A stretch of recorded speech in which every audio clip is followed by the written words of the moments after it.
හරි. අපි බලමු ඔයාගේ ඉදිරි පැය 24 ඔයාට මොන වගේ උපදෙස්ද දෙන්නේ ඒන්ජල්ස් කාඩ් වලින්. ඔයා කරන දේකට.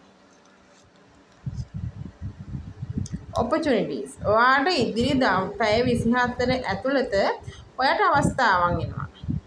එතනදී කියන්නේ ඔයා ඒක බුද්ධිමත්ව තීරණය කරන්න අවස්ථාවල් ලැබුණ සැනින් ඔක්කොම ගන්න නැතිව බුද්ධිමත්ව තීරණය කරන්න වැඩ කරන්න. අපි තව බලමු කාඩ් එක මොනවද ඒන්ජල්ස් කාඩ් වලට දෙන්නේ.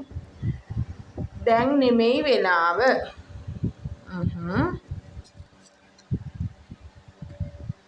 peaceful resolution.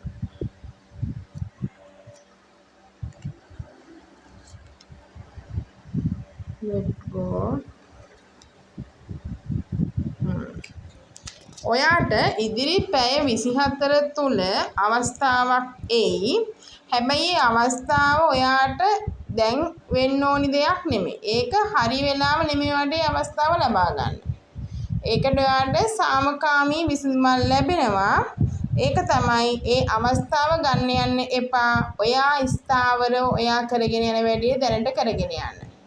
ඒ අවස්ථාව සමහරක් විට ඔයාට නොගැලපෙන්න පුළුවන්. ඒකෙන් ඔයාට කිසි වාසියක් නැති වෙන්න පුළුවන්. මෙතනදී ඒන්ජල්ස් කාඩ් වලින් කියන්නේ ඔයාට යම් අවස්ථාවක් එනවා.